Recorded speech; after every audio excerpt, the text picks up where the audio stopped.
സംസ്ഥാനത്ത് ആലപ്പുഴയിൽ പ്രത്യേകിച്ച് CPM ചില പരീക്ഷണങ്ങൾക്ക് ഒരുങ്ങുകയാണ്. നമ്മൾ നേരത്തെ റിപ്പോർട്ട് ചെയ്തതാണ് ഇത്തവണ പരിചിത മുഖങ്ങളെ കൂടുതലായി CPM കളത്തിലിറക്കുമെന്ന്. അതായത് മുതിർന്ന നേതാക്കൾ ടേം വ്യവസ്ഥയുടെ ഇളവിൽ അവർ ഇത്തവണ മത്സരിക്കാം. കഴിഞ്ഞ തവണ ഒഴിവാക്കപ്പെട്ടവർ ഇത്തവണ മത്സരരംഗത്തുണ്ടാകുമെന്ന് സൂചന. അങ്ങനെയെങ്കിൽ ഇത്തവണ തോമസ് ഐസക്കും ജി സുധാകരനും നിയമസഭയിൽ മത്സരിക്കാനാണ് സാധ്യത. ആലപ്പുഴ ജില്ലയിൽ നിന്ന് തന്നെ ഇവരെ കളത്തിലിറക്കാൻ ആലോചനയുണ്ട്. കരുത്തന്മാരായ രണ്ട് ജനകീയ മുഖങ്ങളെ ഇറക്കാനാണ് CPMന്റെ നീക്കം. തോമസ് ഐസക്ക് അരൂരിൽ മത്സരിക്കണമെന്ന ആവശ്യവുമായി അരൂരിലെ പാർട്ടി ഘടകം തന്നെ രംഗത്ത് വന്നിട്ടുണ്ട്. സിറ്റിംഗ് MLAക്ക് വിജയ സാധ്യതയില്ലെന്ന വിലയിരുത്തൽ കൂടിയാണ് നീക്കം. മറ്റാരുമല്ല, ദലീമ, നിലവിലുള്ള MLA ദലീമ ഒരുപക്ഷെ മണ്ഡലം അത്ര സേഫ് അല്ലെന്ന ചിന്ത കൂടിയുണ്ട്. അതിൻ്റെ അടിസ്ഥാനത്തിലാണ് ഈ നീക്കം.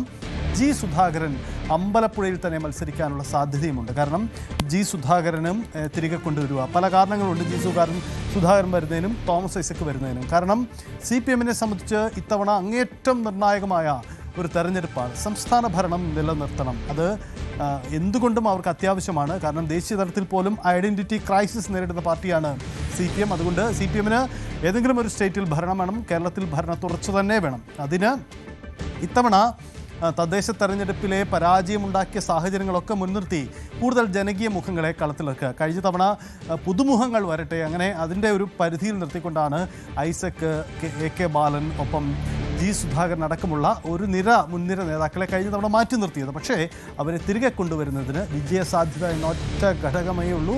അതായത് ആടി നിൽക്കുന്ന മണ്ഡലങ്ങളിൽ ഇത്തവണ ഭാഗ്യ പരീക്ഷണത്തില്ല, പകരം അവിടെ ഇത്തരം ആളുകളെ ഇറക്കി ഉള്ള പരീക്ഷണ നീക്കത്തിന് കൂടിയാണ് ഒരുങ്ങുന്നത്. അപ്പോൾ നമുക്ക് എന്തുകൊണ്ട്, എങ്ങനെ എന്നുകൂടി പരിശോധിച്ച് പോകാം.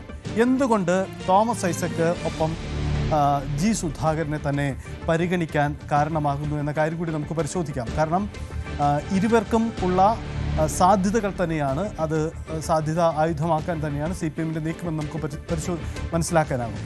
നോക്കാം എന്തുകൊണ്ട്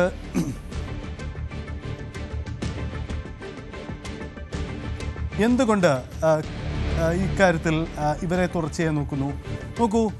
എന്തുകൊണ്ട് ഐസക്കും സുധാകരൻ തന്നെ മത്സരത്തിന് വരുന്നു?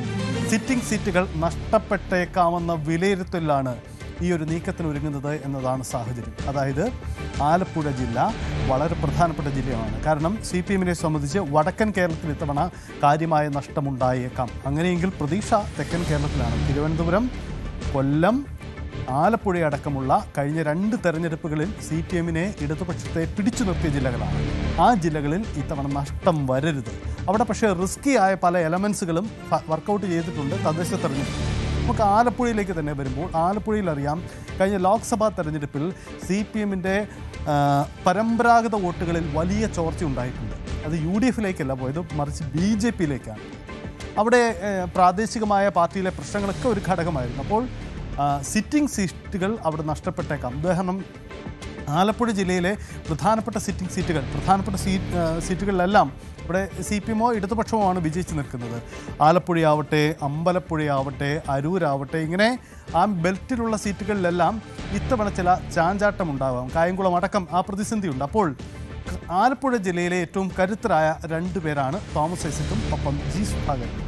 അപ്പോൾ അവരെ ജില്ലയിൽ തന്നെ മത്സരിപ്പിക്കണമെന്ന പ്രാദേശികമായി വരുന്ന ആവശ്യത്തിൻ്റെ ഘടകവും അതുതന്നെയാണ്. അതായത് സിറ്റിംഗ് സീറ്റുകളിൽ തന്നെ, അതായത് ഇടതുപക്ഷത്തിൻ്റെ MLAമാർ തന്നെയുള്ള ഇടങ്ങളിൽ തന്നെ അവരെ മാറ്റി മത്സരിപ്പിക്കാനുള്ള നീക്കമാണുള്ളത്. അതായത് സിറ്റിംഗ് സീറ്റുകൾ നഷ്ടപ്പെട്ടേക്കാമെന്ന വിലയിരുത്തലാണ് ഈ നീക്കം ഉണ്ടാവുന്നത് എന്ന കാര്യം കൂടിയാണ് പ്രധാനപ്പെട്ട കാര്യം. അടുത്ത ഘടകത്തിലേക്ക് വരുമ്പോൾ എന്തുകൊണ്ട് ഇവരെ മത്സരിപ്പിക്കുന്നു എന്ന അടുത്ത ഘടകം നോക്കുമ്പോൾ പാർട്ടി കേന്ദ്രങ്ങൾക്കപ്പുറം ഇരുവർക്കുമുള്ള സ്വീകാര്യത, അത് വളരെ പ്രധാനപ്പെട്ട കാര്യമാണ്. അതായത് ജി സുധാകരനും തോമസ് ഐസക്കിനും അവർ സംസ്ഥാന രാഷ്ട്രീയത്തിൽ പരിചിതരാണ്. ഭരണരംഗത്ത് മന്ത്രിമാരായി പലതവണ ഇരുന്ന് കഴിവ് തെളിയിച്ചിട്ടുള്ളവരാണ്. ഒപ്പം പൊതുവിഷയങ്ങളിൽ സംസ്ഥാന അടിസ്ഥാനത്തിൽ വിപുലമായ ബന്ധമുള്ളവരാണ്. 2 പേർക്കും CPMന്റെ പരമ്പരാഗത വോട്ടുകൾ അപ്പുറം സ്വാധീനിക്കാൻ ശേഷിയുള്ളവരാണ്. ആ സാധ്യത തന്നെയാണ് ഉപയോഗപ്പെടുത്താൻ നോക്കുന്നത്. അതായത് ഞങ്ങളുടെ 2 തുറുപ്പുചീട്ടുകൾ കയ്യിലുണ്ട്, പിന്നെ എന്തിനാ അവരെ തെരഞ്ഞെടുപ്പിൽ മത്സരിക്കാതിരിക്കണം എന്ന ചിന്തയാവാം ഒരു പക്ഷേ CPMനെ ഇങ്ങനെ മാറി ചിന്തിക്കാൻ പ്രേരിപ്പിക്കുന്നത്. അതുകൊണ്ട് 2 പേർക്കും പാർട്ടി കേന്ദ്രങ്ങൾക്കപ്പുറം വോട്ടുകൾ സ്വാധീനിക്കാനുള്ള ഒരു സ്വീകാര്യത, അതാണ് ഇരുവർക്കും പരിഗണിക്കാനുള്ള ഒരു കാരണം കൂടി. ഇനി നോക്കാം മറ്റെന്ത് കാരണമാണ് ഇരുവരെയും, ഐസക്കിനെയും ഇവരെയും പരിഗണിക്കുന്നതിന് കാരണം. തുടർച്ചയായ മത്സരിച്ച ഘട്ടങ്ങളിലും ഭൂരിപക്ഷം ഇരട്ടിയായി ഉയർത്തിയവരാണ്. അതായത് ഐസക്കും ജി സുധാകരനും മറ്റൊന്നുമല്ല അവരുടെ ഇമേജ്. ആ ഇമേജും മണ്ഡലങ്ങളിൽ അവർ പ്രതിനിധാനം ചെയ്ത മണ്ഡലങ്ങളിൽ അവർ തുടർച്ചയായി നല്ല പ്രകടനം കാഴ്ചവെക്കുകയും വോട്ടർമാരെ ഒപ്പം നിർത്തുകയും ഭൂരിപക്ഷം വർദ്ധിപ്പിക്കുകയും ചെയ്തു എന്നതാണ് കഴിഞ്ഞകാല ചരിത്രം. അതുകൊണ്ട് കൂടിയാണ് അമ്പലപ്പുഴയിൽ ജി സുധാകരൻ്റെ ഇടപെടലുകൾ അങ്ങനെയാണ് ഉണ്ടായത്. ആലപ്പുഴ MLA ആയിരുന്ന തോമസ് ഐസക്കിൻ്റെയും ഇടപെടലുകൾ അങ്ങനെയായിരുന്നു. അതുകൊണ്ട് പലപ്പോഴും തുടർച്ചയായി മത്സരിക്കുമ്പോഴും ഭൂരിപക്ഷം ഉയർത്തിയവരാണ്. അതുകൊണ്ട് തന്നെ സ്വാഭാവികമായും വീണ്ടും തെരഞ്ഞെടുപ്പിലേക്ക് അവരെ കൊണ്ടുവരുന്നതിന് ഒരു കാരണം അതാണ്. മറ്റൊരു കാരണം കൂടി നമുക്ക് നോക്കാം. എന്താണ് ഇവരെ പരിഗണിക്കുന്നതിൻ്റെ മറ്റൊരു കാരണം? ഇരുവരുടെയും സ്ഥാനാർത്ഥിത്വം സംസ്ഥാനത്ത് തലത്തിൽ തന്നെ നേട്ടമാക്കാനാകുമെന്നൊരു പ്രതീക്ഷ CPM-നുണ്ട്. ശരിയാണ്. കാരണം ഐസക്കും ജി സുധാകരനുമുള്ള ഒരു സ്ഥാനാർത്ഥി പട്ടിക സംസ്ഥാന തലത്തിൽ CPM-നും ഇടതുപക്ഷത്തിനും ആ പട്ടിക നൽകുന്ന ഒരു കോൺഫിഡൻസ് ചെറുതല്ല, അല്ലെങ്കിൽ അതിന് നൽകുന്ന ഒരു മുഖം ചെറുതല്ല. നമുക്കറിയാം, സുധാകരൻ ഉടക്കി നിൽക്കുകയായിരുന്നു. സുധാകരനെ ചേർത്ത് നിർത്തുന്നു എന്ന വാദം വരുമ്പോൾ അത് കൂടുതൽ ഗുണം ചെയ്യും. തോമസ് ഐസക്കിനെ പോലെയുള്ളവർ പട്ടികയുടെ ഭാഗമാവുമ്പോൾ നാളെ ഇടതുപക്ഷ സർക്കാർ വന്നാൽ മന്ത്രിയായേക്കാമെന്ന ചിന്തയും ചർച്ചയും ഉയർത്തിക്കൊണ്ടുവരാൻ കഴിയും. അങ്ങനെ ഒരുപക്ഷെ യുവജനങ്ങൾക്ക് പകരം പഴയ മുഖങ്ങളാണ് എന്ന പഴി ഒരു സൈഡിൽ കേൾക്കാമെങ്കിൽ കൂടിയും ഇരുവരും ഉൾപ്പെടുന്ന പട്ടികയ്ക്ക് കിട്ടുന്ന പ്രാധാന്യം ചെറുതല്ല. അതുകൊണ്ടുകൂടിയാണ് തോമസ് ഐസക്കും ജി സുധാകരൻ്റെയും സ്ഥാനാർത്ഥിത്വം സംസ്ഥാന തലത്തിൽ തന്നെ ആ പട്ടികയ്ക്ക് ഒരു പൊതു സ്വഭാവം നൽകുമെന്ന പ്രതീക്ഷ CPM-ന് ഇടതുപക്ഷത്തിന് ഉണ്ടാകുന്നതിന് കാരണം എന്താണ്? ഇനിയൊരു സാധ്യതയിലേക്ക് കൂടി നമുക്ക് പോവാം.